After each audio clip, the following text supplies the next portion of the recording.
in a world crying out for a top 10 show.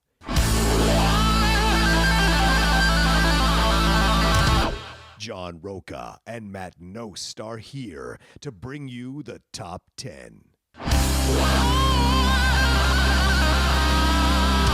Brought to you by the Schmoes Know. Take it away, boys.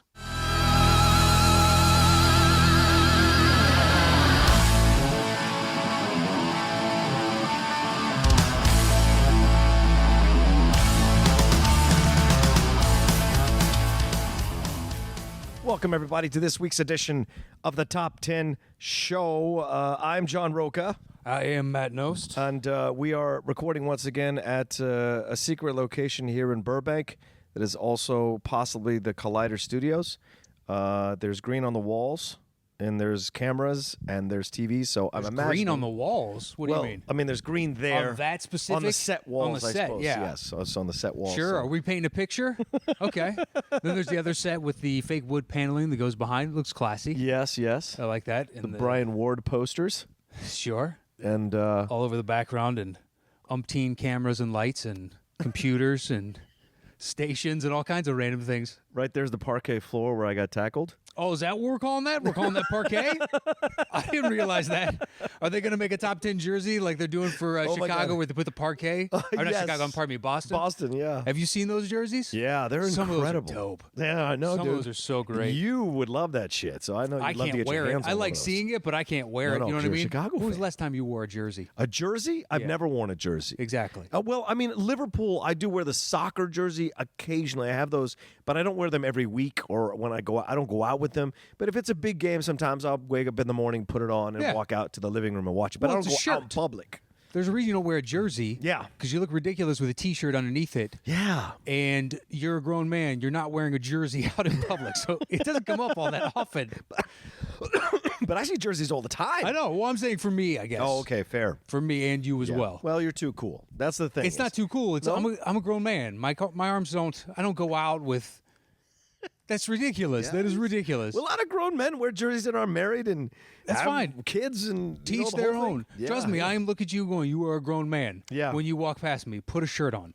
Put a fucking shirt on. You're not on the team. Yeah, exactly. If You're I have to not on the see, team. if it's a hot day, I understand why you're wearing it. But at the same time, if I got to Yeah. see sweat go from like some arm hair that's tucking out, you know what I mean? Like a little spider. You're talking basketball jersey. Yeah, that's a jersey. Oh, I thought well, jersey could be like a football jersey or whatever. Yeah. Well, we were talking about basketball jerseys, Oh, yeah, and then I good call. specifically asked that, and you said soccer. But Well, let me tell you, I've never worn a basketball jersey in my No. entire life. Never would. I've owned one.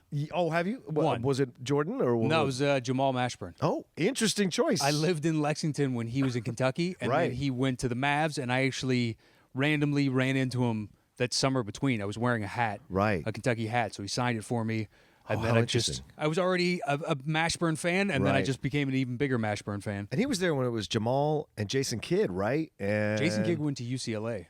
No, but I mean at Dallas. Wasn't Yeah. Jamal there at the Early same time? on? Yeah. Yeah, right? I think he just had a string of like small injuries, and he never really hit the peak Right. that he could have. Who else was there with him? Because there was someone else who was there. Because Tony Braxton went through that's the reason they broke up. Is that the rumor was that Tony Braxton dated 2 of the 3, and the 2 that she dated got into a big they couldn't work together. Yeah. So they eventually traded them because they just couldn't be around each other because they were jealous about the fact.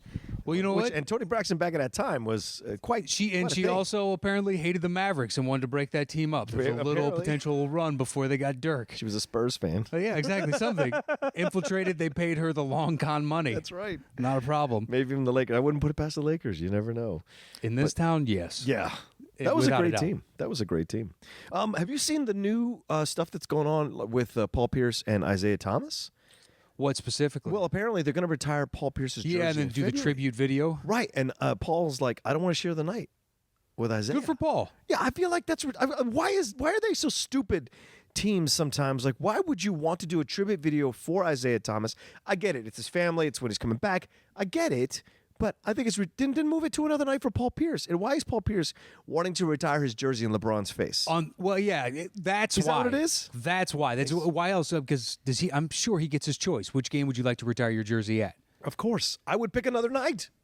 Unless he wants to put a middle finger in front of his face and be like, you know what, I did beat you and we won a championship. Yeah, I guess. But it seems I don't petty know. at that point. Yeah, but at the same time, you got to that level. Yeah. I think how petty Jordan is. Oh, yeah. Phenomenal. There's so many stories in his prime where it's just like, that's just a petty move. Yeah.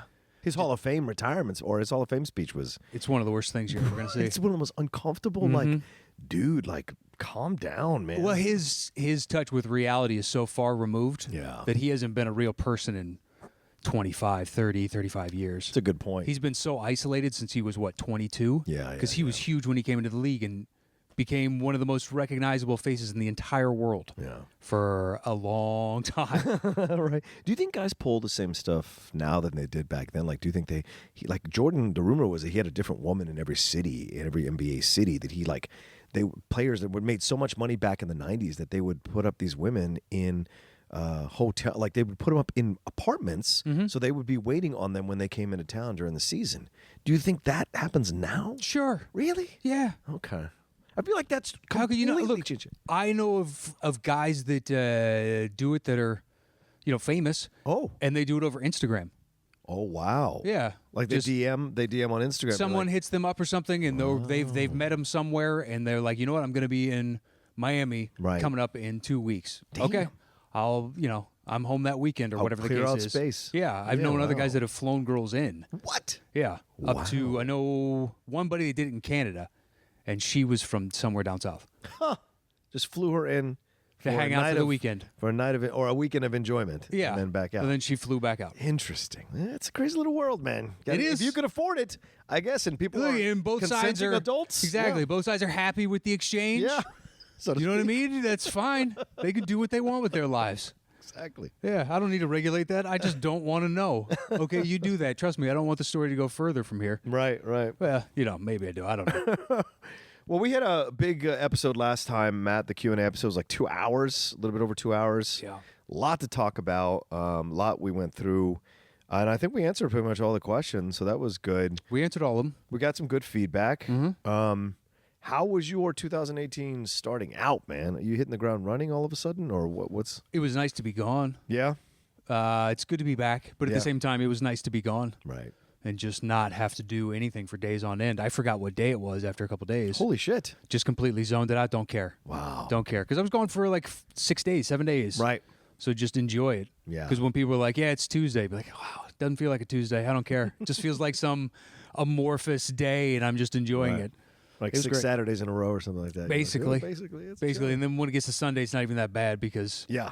I got back right before New Year's, and then nothing happens in this town until the 2nd. You're right. So it was an extra couple days off after that. Well, I stayed here during the break, and there was one day where there was not much traffic. That'd be Christmas Day, and everything other than that was Regular? Yeah. Wow. It was insane. I think a lot of people stayed this year more than last year, and maybe that's an economic thing. Maybe that's like, I just don't know. It's an anomaly or whatever. But I was in traffic all the way up to the 25th. The 25th was chill, and then the 26th all the way up to the 2nd when I came back to work at Collider was trafficky like normal. And No, thank you. Yeah, I was pissed because I Yeah. thought I'd get like relax time and drive anywhere Exactly. I want in 10, 20 minutes and be all right. But I That's was in all I've traffic ever for other heard. Things. Yeah. It's just easy breezy. You can get wherever you want to. It's Thanksgiving, except a couple of days longer. Right. And Thanksgiving is bomb. Yeah. Just like, oh, we got to get to Long Beach. No problem. 25 minutes. Like, you don't get to say that but a couple times a year at Right. 2 o'clock in the afternoon. Like, Yeah. it's not a problem. We can go wherever we want today.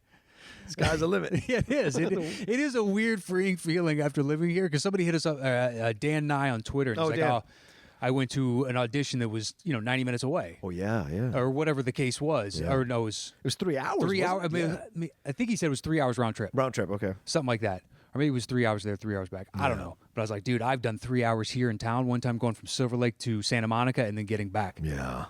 I had to go there for a callback, and then getting back, I have nothing to do over here, and I have stuff to do back over there. I was Yeah. in the car for 3 hours Oh, my God. to get 12 miles. That's where the top 10 show comes in handy. Yeah, I keeps listened you to a company. lot of podcasts in those days. Yeah, me too, man. I don't have to do that as often anymore. No.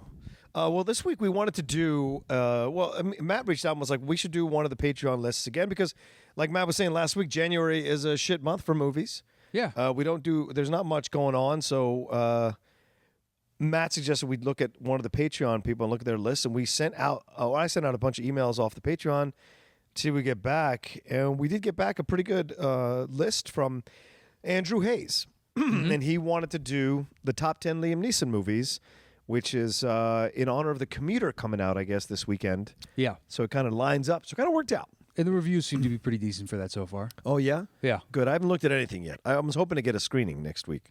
Okay. Sneak into a screening maybe before the movie comes out. We'll see. But I like the Liam Neeson movies. I'm a big fan of Liam Neeson as an actor. Yeah, has he had some really bad ones? Sure. It's a hell of a list, and it's a lot of like, oh, yeah, you were a small part in that. And Yeah. You were a small, I forgot about that one. Yeah. And then other things would be like, yeah, I remember that. I tried to focus on ones where he was ultimately either the star or the co-star. Okay. Because there are a bunch of ones where he's like got smaller parts, so you could definitely consider those fantastic films, great films. I just wanted to focus more on being able to talk about him in the movie. But yeah, there's so much. I had no idea. Like, there's so much, and especially it seems like he's had more movies on the back end of his career than on the front end of his career. Without a doubt. Yeah, it's really incredible. A man in his 60s, you know? Well, I mean, once he shifted into old man, I can kick everybody's ass gear. Yeah. It just extended the lifespan of his Hollywood stay for 15 years. Yeah. Good for him. Well, Bruce Willis has that Death Wish movie coming. He's 62, Bruce Willis, doing that movie. So, you know. Fingers crossed, but I don't have much hope. Have you seen the trailer? No. I've seen bits and pieces of it. I have not seen the whole thing. Maybe once, but I don't believe so. The new one came out this morning, and Eli Roth is directing. I'm not the biggest fan of Eli Roth. I don't like Hostel or any of those. Green Inferno. Whatever I'm with you. But this one actually looked kind of decent because he's kind of confronting what he's doing. So it's not just like revenge or vigilante fantasy film where you get off watching him kill people. He actually has to come to terms with what he's doing, and he gets really frustrated about what it means and all this kind of stuff. So it seems like hopefully there's a little bit more of a layered approach to this, because Joe Carnahan is writing the script, who did The Gray, and he did a couple of things, which might come up on someone's list. But so to hear that rather, I think it's got a shot at being a little bit better than your normal Eli. Fingers crossed. Yeah. Fingers crossed. So, yeah. A lot of old guys doing stuff in Hollywood now. Which is fine, so long as you can do it. Right. My problem with Bruce is he's taken like a lot of projects where just wanted, it seems like, the payday. Yeah. And it's like, I don't know if I trust you anymore, because you may be fine in the movie, but the movie as a whole is a turd. Right. You're in a lot of those lately. Yeah. And it sucks because, who doesn't love Bruce Willis, at least from our generation? Right. Like, but anyway, so Liam Neeson. Yes, Liam Neeson. We talked about today. Yes, that's right. So once John and I set a topic, thank you to Andrew Hayes for helping us out this week. We go our separate ways and create individual lists. We come back, we show back up here. I do my bottom three. He does his bottom three. I do my next two. He does his next two. Then we trade one apiece. Once we have revealed our personal top 10 list, we create the shows between the two of us. Boom. Done. That's awesome. A lot of interesting movies. Yes. I wanted to pepper in. So I took into account kind of what you said. Yeah. How big is the part? Right. And ultimately, I want him to have the larger size part in it. Okay. So I left certain things off and I kept certain things on. Okay. At number 10 is Leap of Faith. Okay. Not on my list. Go ahead. Not on your list. That's the Steve Martin Steve one? Martin, where he's the televangelist is coming through, and Neeson plays the sheriff. Mm-hmm. And he sees the BS. I mean, ultimately, Steve Martin's character has a redemption within the movie, so he goes from despicable to, likable on some level, if not overall. But Neeson is basically the one sitting there being like, this guy's a huckster. He's a snake oil salesman. Please see that. Like, he can't stop him because he's not breaking any laws, and these people are getting enjoyment out of it, but he sees through the bullshit of it as we do, the audience. Right. And just to see, and Steve Martin, just this unabashed, terrible individual. Just terrible. Like, it's all a show, and he's just there to scam money and whatnot, and it's a well-oiled machine. There's a bunch of people in on it with him, and they're not raking in huge money, but they are taking from destitute individuals, a poor farming community or whatever it is. It's something along those lines. But grandmothers and stuff, yeah. Yeah. It was Neeson, being able within the character to command the respect, but he doesn't have to go full, grit, I'll kill you. There's just an assured confidence within him. Yeah. And he just draws so much respect, and I'm one of the few people I saw in the theater, and I loved it. And I've always, I don't love it now, but I still enjoy the living hell out of it. Mm-hmm. And I like it, and he's good in it, and he plays a character with a lot of nice heart. Yeah, and I remember that film coming out at the time when like the televangelist boom essentially happened with Pat Robertson, Oral Roberts, and or Jim Baker. Yeah, there were the sleazy ones, Baker, Swaggart. Man, I remember him crying on TV, don't you? God's got to call me. Waterworks coming down. If you don't know who we're talking about, you probably find clips of him on YouTube doing mea culpas to his huge congregation, all the people that tuned in each week. Yeah. That had foolishly given him millions upon millions of dollars. And Robertson's still doing it. Jesus, when he shows up on TV, he's just like this senile old man saying these random crazy shit, but because it's his network, he's allowed to. It's impressive. It's nuts. Occasionally, because I don't watch it, so somebody will send you like a screen cap or something of it and be like, this was said today, and you're like, wow. That's a Looney Tunes on a level that I don't exist at. I'm not on your plane of thinking. Right. If you're tying in these two, like women's menstruation leads to hurricanes in Puerto Rico, and you're like, what? I don't know what you're talking about right now. It's kind of, I want to hear how you came to the science behind this, and it's just like you're spouting it. Or at this point, it's just he says whatever copies in front of him. I think it's what it is. It's like when you do the family member, you have that crazy family member who gets too old, and they just say random shit on the couch or whatever. You're just like, God, man, you just got to deal with it. Yeah. Just got to get through Christmas and then go home, and then you don't have to see this guy for another year or whatever. So, all right, what's your number 9? My number 9, that took a weird detour. Yeah, sorry. I happily jumped down that rabbit hole with you. Number 9 for me is K-19. Oh, The Widowmaker. Yep. Nice. I like not on my movie. list. The one with Harrison Ford? The one with Harrison Ford. Right. Doing a really interesting Russian accent. Yes. It's fine. It's fine. Look, if Connery can do Scottish on a Russian ship, then I think he's allowed to do a Russian accent. Yeah, he's allowed to try. Right. And that's what he does. He tries. Right. But it's still good, though, because Liam Neeson, like, I like almost any submarine movie. Mm-hmm. You already have me at the premise of, okay, we're in a submarine. Be like, okay. Yeah. Tension, high stakes. What are we talking about? Are they going on a mission? Are they going to do something like Black Sea? They're trying to steal some. Did you see Black Sea? Yeah, that I've was seen it a good, couple wasn't times. it? It's really good. I Jude like Law. Any submarine. U-571 is decent. U-571 was all right. It's a little too cheesy, Little but at the John same Bon time, Jovi. it's decent. Yeah. I like it for the Harvey Keitel. Yep, fair. But Das like Boot. Great Das stuff. Boot is phenomenal, and if you ever see it with the subtitles. Yes, absolutely. See it with the subtitles. See everything with subtitles. But you got me at submarine movie. So from then on, it's just like, okay. And I like the true story of this nuclear sub going down, and like, which Skarsgård is it? Stellan. Stellan? Yeah. Yeah, he plays the officer that's supposed to be in charge of all this when it goes to hell, the reactor going off, and he can't go in to try and save it, and he sees the destruction it wrought on the individuals that have to go in there. Right. And like Liam Neeson carries the pain of this because he was the captain before he got replaced by Ford. Right. And he is trying to maintain order, but also doesn't think Ford is doing the right thing, and ultimately, like, watch the movie. Yeah. But I like a sub movie. That's just all there is to it. I'm sitting here thinking of, like, would we do a top 10 submarine movies? Are there 10? I wonder. But I like a lot of them. I don't want to say them all. We've already said a few of them. But I think mentally I'm up to 6 or 7. Yep. Because if you throw in... I'm in on a sub. Maybe I got to watch something. Maybe I'm at 9 and there's one out there that I've never seen about like Ironsides. Yeah. Or something ridiculous. the war one, yeah. Something made in the 60s There or something. was a TNT movie on it, though, on Ironsides. Might have to count it. Might have to count it. I don't know. Just to do the list. I don't know. I was just thinking of one, and I can't remember. Because there's K-19, The Widowmaker. There's Hunt for October. There's You could even say Abyss if you wanted to. Because they go down the drones and you. Abyss kind of counts. Kind of. Yeah. I'm just saying, if we got to stretch. Yeah. Why are we talking about a show idea on the show? Oh, I'm sorry. That's the only thing. I don't want to go through because it's just like, all right, well, that's a possibility. We got to do this a year from now so then people forget. Sure. Now they're going to remember longer than we are. Please. You know what I mean? They're finding our shit on Stitcher from 2 years ago. So. Yeah, ridiculous. They shouldn't even have access to. So that was my number 9. Yes. My number 8 is Silence. Oh, because this is my exception. The Scorsese one? Yeah. Yeah, okay. His part is small. Absolutely. But when it comes back in, it's the pivotal, and that's when the movie sunk its hook into me. Because up until that, like, I didn't know what this narrative was going to end up as. Yeah. And then you see it there. Because I'd heard of apostate priests before, but I hadn't, something you read and don't really think about, the reality of, okay, what would drive a person to actually do that? Yeah. And then you see it, and you're like, okay, but by the time he gets there and he creates... You understand whether or not what's going on, the rumor is true or not, and then the motivations behind the decision that was made for him. Yeah. You're like, yeah, I get it. Mm-hmm. I get it. And then they have to, they're fictionalizing a lot of this story because it comes third hand from a Dutch trader that came years later. And Right. they only have communications up to a certain point, and then they fall off the radar for years. Years on end. It's an uncomfortably depressing film. Yeah. And I think that's why people are like, oh, people didn't want to see, people didn't think it was that good of a movie. It's not that. It's that people didn't want to put themselves through it. I think that's what it was. It wasn't what a typical Scorsese film in that you have someone to really cheer for. It's a depressing film.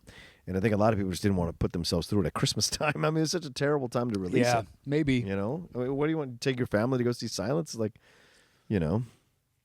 That's true. Depressing. That's true, but you were thinking like, Spielberg, or not Spielberg, pardon me, Scorsese, Oscar bait. Yeah. They would draw enough people in that you just have so much trust in them at this point. I also don't think I don't think Andrew Garfield draws. I don't. I just don't. That's also my opinion too. I have no idea. I've never thought about it once. Yeah. Well, that's the thing. That should tell you right there. I mean, he's great with the Spider-Man stuff was fun.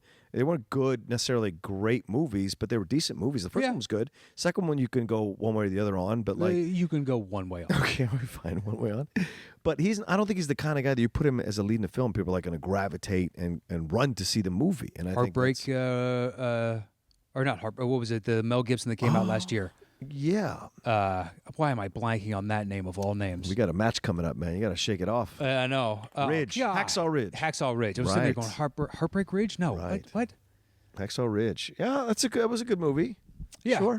Sure. Okay. I don't know. Maybe he hasn't That's fair. found the right vehicle. That's fair. All right. I will take it back. All right. So is it my turn? Yeah, go for it. Okay. So then my number 10 is a obscure fucking film with Mickey Rourke in the lead called A Prayer for the Dying. Okay. And this is Mickey Rourke when he had just kind of done like Pope of Greenwich Village. He had just kind of established himself as an actor. And he did that film with John Lone called Year of the Dragon. If you haven't seen A Year of the Dragon, do yourself a favor, watch that film. It is a fucking awesome film where he's like a police detective, a lieutenant, and he's trying to solve it. He's going against the Yakuza. It's essentially like Black Rain, but a little darker. I remember seeing it, but I don't remember it. I loved it. I just enjoyed that kind of the darkness of it all. And I think it's Chinatown. Sorry, not Japanese. It's Chinatown. So he's not the Yakuza. I think it's just the Chinese gangsters there. What, a triad? Yeah, the triad, right. And then right around that time, he did a film called A Prayer for the Dying. And he plays this like hitman, Irish hitman, who's hiding out in a church. Bob Hoskins is this blind priest, and his daughter, I think, or his like the person who helps him that he adopted, is the young girl. Or maybe the daughter is blind and Bob Hoskins can see, but she falls in love with him while they're sheltering Mickey Rourke. Liam Neeson plays his old friend, and they used to be terrorists in the IRA, bombing, setting bombs on like for buses and children. And there were a bunch of those movies coming out too. Right around that time. Yeah, because of the troubles. And he's Liam is from Northern Ireland. So, but the film is surprisingly good for that kind of time and that kind of film. And I enjoyed his performance because it was really chilling how much of a villain he was. And I can't remember who the actress was with him, but they were both like pretty ruthless.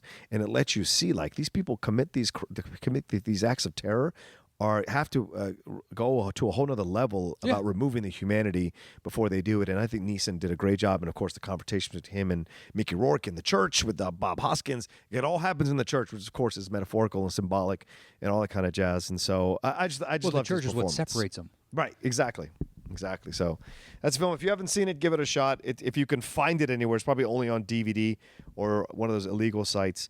All right, so my number 9 is the Lego Movie. Okay. Yeah, is that on your list? That's not my list. Oh, man. I know I it's still kind of a haven't seen cheat. it the whole way through. Oh, really? Oh, man. I know it's kind of a cheat, but he is fantastic in a good cop, bad cop role that he plays throughout the whole film. Just kind of like just the switch of the head, because you could do that in the old Legos. You could switch the head and he becomes a whole other face. And so he would become this vicious person. Then he'd become this person who's like this mama's boy. And so he throughout the whole film, he's having this existential struggle with himself as he's trying to chase down the main protagonist, voiced by Chris Pratt. So throughout it, he's very fun. He puts his mom and dad in like glue when he's angry. He just kind of, because he wants to stop them from that, because they want to stop him. And he voices his dad as well, trying to stop himself. So it's very, very funny, and I thought he did a nice job. And the film is great. Lego Movie is a fantastic film. So it is a bit of a cheat, but voiceover acting is acting. It is a film he's in, so I count it. That was sassy, John, by the way, for those that couldn't see it. Anyway, what you got next? Now my number 8 is A Walk Among the Tombstones. Well, that's called a punt, my Yes. friend. Oh, That I'm is called so a punt. happy you have this on your list. All right. Well, you're number 7, my friend. 7. It's because I haven't seen it in forever. Darkman. Yes, that's my 7. Is it your 7? I was so hoping you were going to say it. I want to say it if I rewatched it in the past year or so, it might go higher, but I haven't seen it in probably 5, 6, 7 years or something. I watched it last week. It was on one of the Patreons. Watched an hour of it. Really? It still holds up. It still works. Because of the campy, but it's not campy. It is such a stupid, great idea for a superhero. This nonsensical superpower. Right. That just can't feel anything. That's his. Yeah. Is it his nervous system is gone? Right. Which doesn't make any sense. So then he would be a human jelly blob because he had no muscles, no muscles to fire, nothing. He can't move. He's got no motor skills with no fucking central nervous system. So, but I love it. It's like an old 50s comic book with kids are dumb. Let's just make this and we can do whatever we want with this character. Yeah. And it's a really fun, from what I remember. Yeah, Sam Raimi directed it. Frances McDormand plays his girlfriend. Larry Drake, who at the time was playing the mentally handicapped guy on LA Law. Yeah, he got a little shot. What was it, Dr. Giggles or what the? Yeah, what Dr. Giggles, that's right. So he played a main henchman. I can't remember who the villain was, but it was like this guy who had started kind of seeing Frances McDormand, because in the film, Liam Neeson dies because he's a scientist. But he ends up living. Exactly. He ends up living. It's the absurdity of it, but it's great. It's so good. And it actually has a very sweet heart to it, because the reason he fights what he fights is to take down this corporate, corrupt establishment. That was why he had the accident. This guy was trying to kill him in his science lab because he wanted to get Frances McDormand in his science lab. Yeah, no, it's his factory science lab. Yeah, and he creates. He's unable to die in essence, and he has no skin, so he has to create skin to put on his face. But it's a timer. After an hour, it starts to blob off his face. So when he's doing things and he's trying to take down this this corrupt corporate establishment. And then Frances McDormand finds out he's alive, and there's a whole thing, and he does this weird voice, and Julie. I just remember him yelling Julie through the whole movie, and so but it still holds up, and it's I need to watch it again. Yeah, man. Raimi, this was Evil Dead time. Raimi could do it back then, man. All right, what's your number 6? My number 6 is The Gray. Ooh, that's a punt. Okay. Yeah. Yeah. All right. So we said my number 7 was Darkman as well. My number 6 is The A-Team. No, not on my list. Wow, really? Didn't even make consideration. What? It's not that I don't like the movie, but I wanted to love it, and I walked out going, it was fine. Really? Yeah. Oh, man. I enjoy the movie, man. I love him as You know what killed me, though, is the opening, Hannibal. and it's like the shot where they're coming down, and we get introduced to Bradley Cooper's character for the first time, and he's just got his shirt off, and he's sunning. And it's the same thing with Chris Pratt in Guardians of the Galaxy. Yeah. I put in 6 months of more working out than you've ever done in your life. I'm getting a shot. Just and It's in the contract. It was an understood. Producers were like, yeah, we're gonna do this. Directors like 100%. I signed on board knowing I'd have to shoot that scene. Right. Just done and done. Go anyway. No. But yeah, that happens a lot. Even Argo has an unnecessary shot of Ben Affleck without his shirt on. But no, I thought he was really great. It was a good cast. This film gets unfairly criticized. Once again, it's Joe Carnahan who directed it, and it gets unfairly criticized because I thought it was a really good reboot of a TV show that wasn't cheesy itself. It was a pretty cheesy TV show itself. Oh, super cheese. Right. Nobody ever died. They would just fall out of camera. Right, exactly. So it's just it was just a bunch of flesh wounds apparently over and over and over. There was no collateral damage. They never had to, whenever they had to answer to any kind of bureaucratic entity or something, it was it wasn't like a panel that I remember. Right. I loved that show as a kid. B.A. Baracus was, him and Murdoch were my 2 favorites. Absolutely, man. Mr. Just T. awesome. And so I thought this film had the right harder edge to it. You have people backstabbing them. Patrick Wilson plays the villain in that, and there's another henchman. I can't remember the guy's name, but yeah, you've got Rampage Jackson playing B.A. Baracus. Yeah, you've got good. Sharlto Copley playing Murdoch. You've got obviously Bradley Cooper, but Liam Neeson does a great job as Hannibal. And Hannibal throughout the whole original, George Papard, it was always the smirking and the cigar and and the kind of a dad issue or fatherly kind of paternal kind of vibe. But in this, he's more of a hard ass, you know, he's more of a tough love kind of guy. And I appreciated that. And I liked what he did with it. And it's not easy to step into some iconic person's role and kind of do your own thing with it. And I thought he did a great job with it. That's my opinion. Oh, yeah, no, I'm not saying he was bad in it. I just, the movie as a whole, to me, I walked out and I was like, yeah, you know, that was a whatever.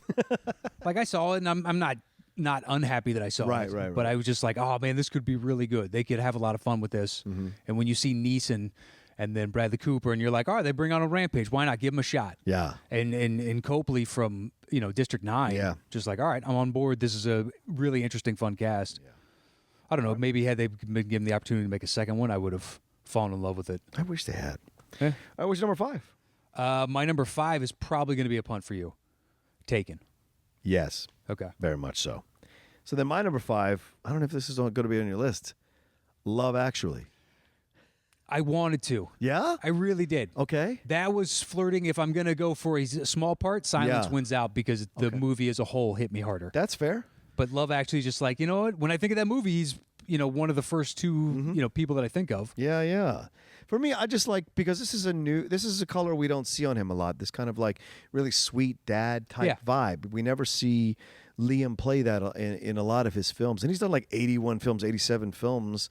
But this kind of part is really rare for him. So to have him like kind of sink into this role and have a good time with it and really be sweet and be warm and see these other parts of him that you don't get a chance to see as much. I thought he did a really nice job. The relationship he has with his kid and with his, I guess his adopted, well, not adopted, what, his stepkid or whatever? Stepkid. Yeah, stepkid. Yeah, his mom died. Right. So he's out and he's lonesome as well. Yes. And he's trying to work through his grief, and then the son is trying to figure out as well. And, you know. Right. It's a really heartwarming, like, you have to go after, was it Sam? Yeah, Sam. Yeah, you have to go after and like her.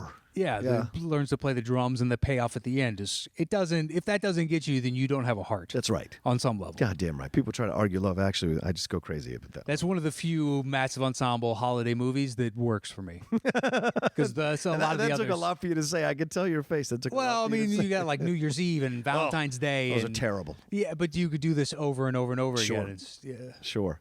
But I enjoy him in the movie, and that's why I put it as high as I did, because there are he's in more screen time in the other films that I've mentioned, but I just enjoy him so much more in Love Actually because it's in a color we don't usually see from him. Yeah, he did a great job. I knew you'd have it on your list, so I knew we'd talk about it. I'm happy it made a list. I really am. Yeah. All right, what's number 4? My number 4 is a punt from you earlier, Walk Among the Tombstones. Yeah, what a surprisingly awesome dark Dude, movie. so good. Yeah, right? So good. And that seems more true to life than almost every other detective movie you're going to see. Because what's interesting about it, spoiler alert, if you haven't seen this movie, then turn this off, or not turn this off, fast forward 4 minutes or something. Because we're, you only hear, he only fires his gun in the very beginning and right at the very end. And everything in between is just the tension and the actual day-to-day of having to chase something like this down. Yeah. And it turns dark so quick. Yeah, man. So quick. Once the guys that start off doing one crime, pivot and go, we could do a much more heinous crime, actually, on top of that crime. And they turn into the devil incarnate. Yeah, dude. And it's believable. It's so, the guy from Stranger Things. And he's one of the two. I can't remember the other guy. Yeah, David Harbour. Yeah. New Hellboy. Yeah. And then Dan Stevens plays the husband who hires him to go after these guys. And and normally these kinds of films turn me off now, these kind of like torture type of films, but this is a different kind of thing. It is. This is like dark, and this seems real. Yes, that's what it's almost too real. That's unsettling. Like, it is. Like that situation. Just two dudes in a van. Yeah, 2 dudes in a van, that's all it is. And the way they're catching it, and then like that, and the way they put the fear of like the devil, not God, the fear of the devil in people so that they don't ever get caught, because people are willing to fucking kill themselves rather than turn them in, or take the chance that these people might go after them if they give any information. Is insane. And it even avoids the cliche of having like, hey, the kid who helps him, because you could say that's a little bit of kind of softening the edges, but it works. It really does. Because they find like the right pacing to introduce all those characters within the story, because whenever it gets too heavy, it pulls back just a little bit. But there is an uncomfort on some, but at the same time, I saw it in the theater, walked out, and I was like, "Why is nobody talking about this movie?" Yeah, it And made then- no money, dude. and no noise. Yeah. Like, it was rare to run into anybody that had seen it. Right. Like, even in L.A. Yeah. Because that's where we obviously live and walking around, and my few buddies that also see, like, tons of movies. Yeah.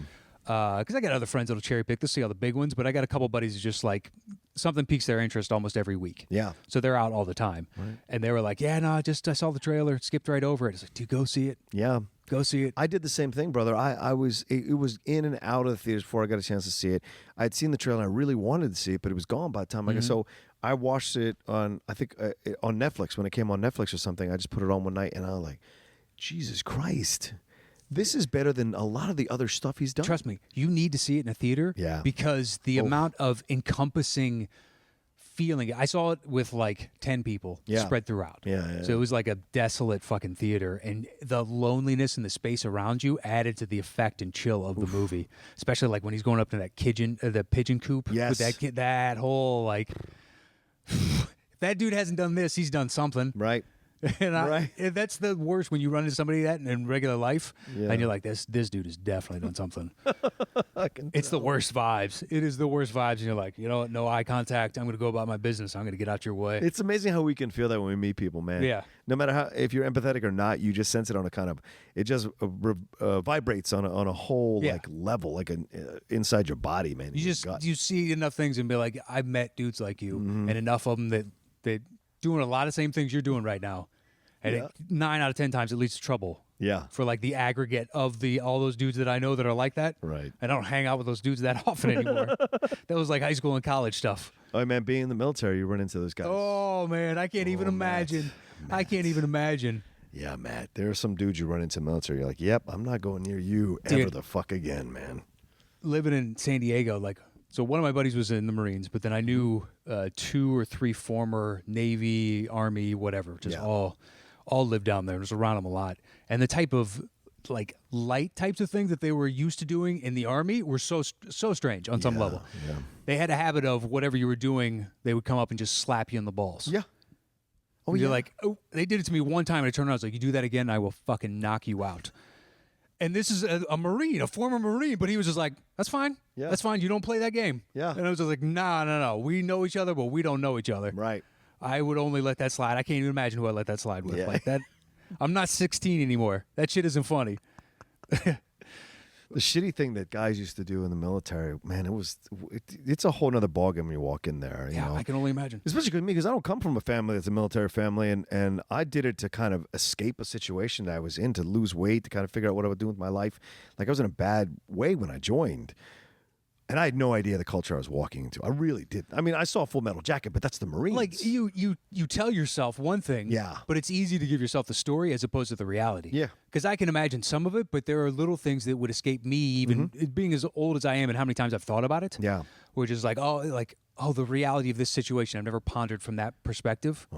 Because I can't remember what movie I saw it in, but they were like, oh no, it was a TED Talk with Adam Driver. Okay. And he was talking Oh, about yeah, Driver was in the Marines, yeah. Yeah, everything in the military has a purpose.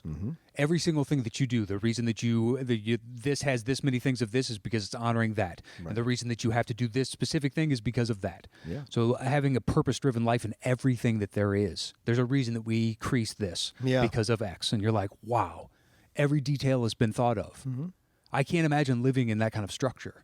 It's unsettling, and it can, if you don't create space for it or understand the situation, that's how when guys flip out or do crazy shit or get into issues, because they rebel against the rigidity of it. Yeah. But without the rigidity of it, you don't have doesn't function. discipline. It doesn't function, right? Yeah. And you can't function within its parameters. You have to understand the reason to do these things, and you will find your moments to be rebellious and kind of spread your wings and do your own thing. There is enough time for that, but a lot of guys just get real like fucking, because the whole reason they left or got into the military was to get away from living in their parents' houses, and they're in essence doing the same thing. But they're used to, if it's like that, more than likely unstructured. Right. They're out, like they're just gone. They just leave. Yeah. Yeah. And the military is now a road for them to go down, and having this severely unstructured, potentially.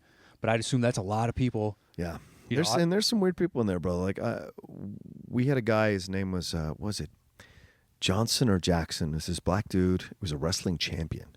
From where? From maybe South Carolina, maybe Georgia. That's a big difference. I'm sorry. I Black guy know it was from South. Oh, I'm sorry. At first, I thought you said South Dakota. I was like, No, no, South Dakota? All the way up here? Yeah, South Carolina, yeah. Maybe Kansas. Yeah. No, but the first or second, the first Saturday we were all there.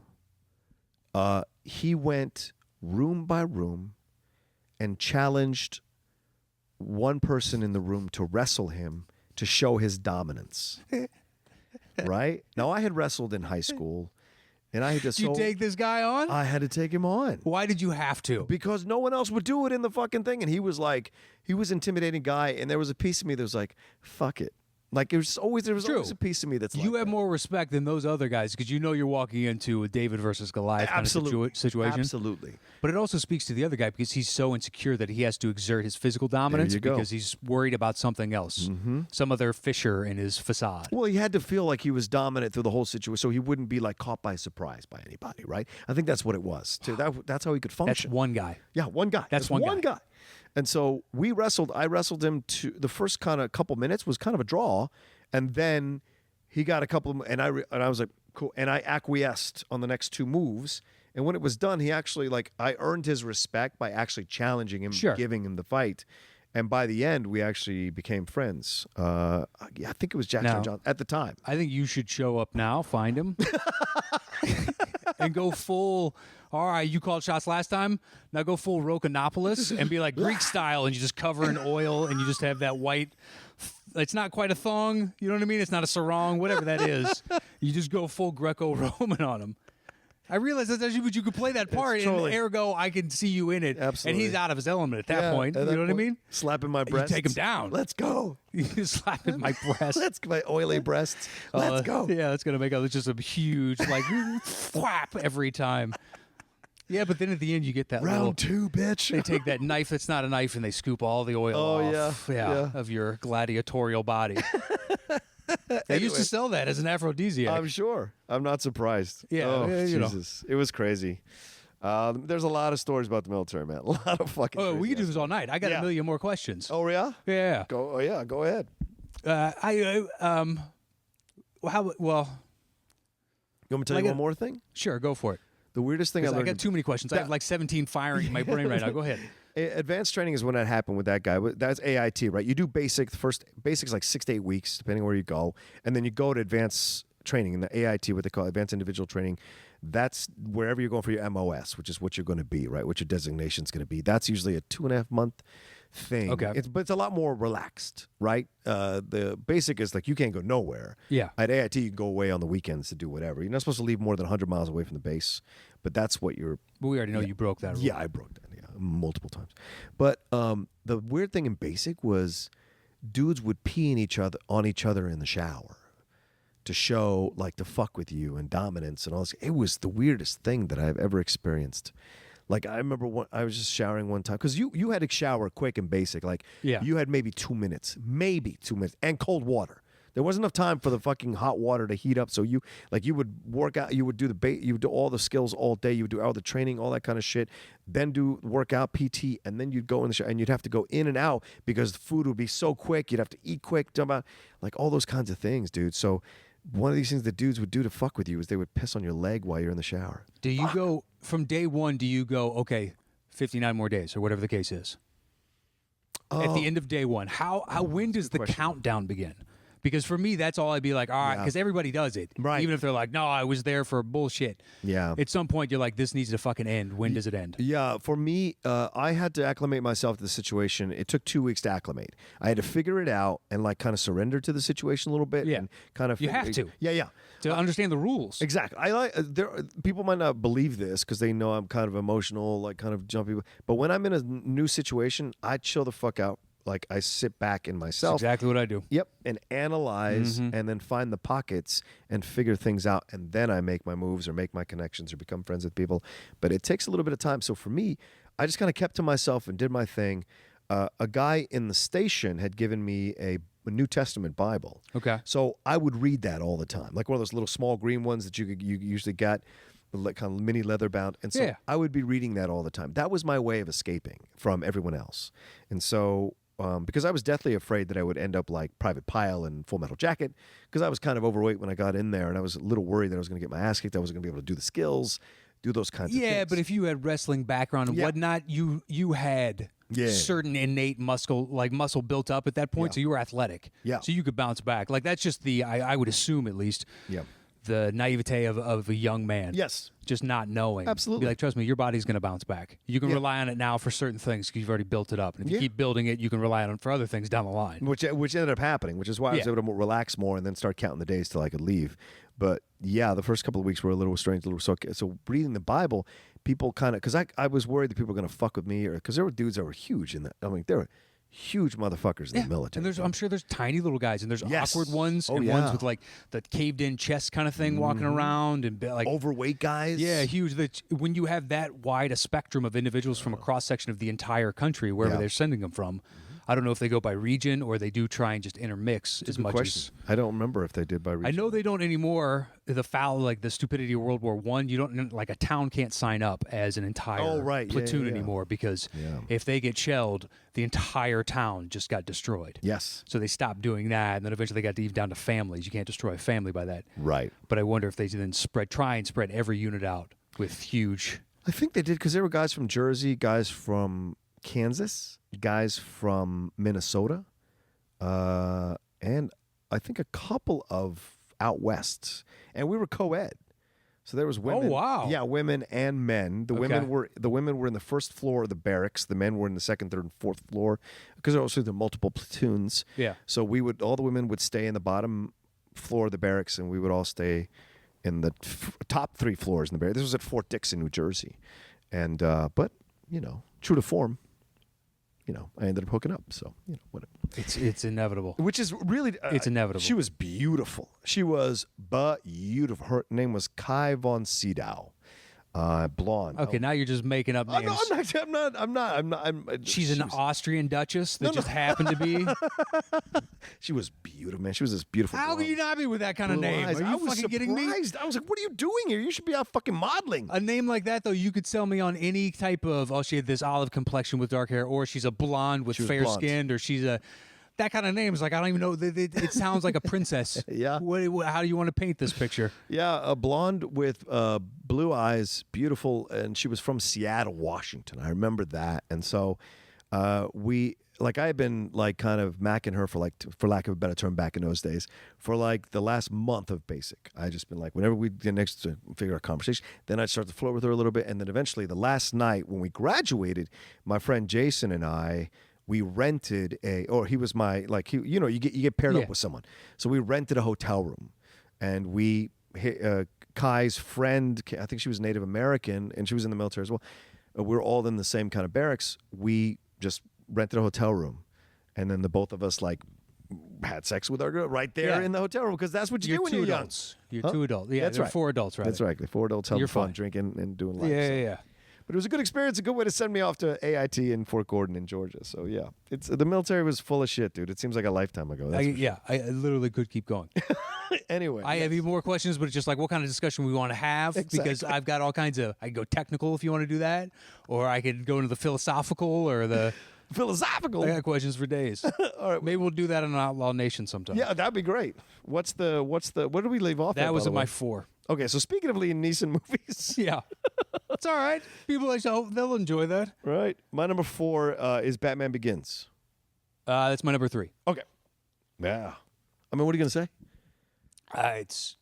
He took a lesser known within the Batman, or like. Maybe not to Batman, but to the wider spectrum of individuals, and carried an entire movie as a villain that I believed from start to finish. Yeah, man. Something that is very unique, and also now they're going a more real-world approach with this. Mm-hmm. So he's not the Ra's al Ghul sometimes you'd see in like the comics, where he has this regenerative pool that he goes down into and whatnot, and it radiates him energy, and he comes back out like this almost madman with the vigor of youth again. What is it, the Lazarus Pit? Lazarus Pit. So they left that behind and made him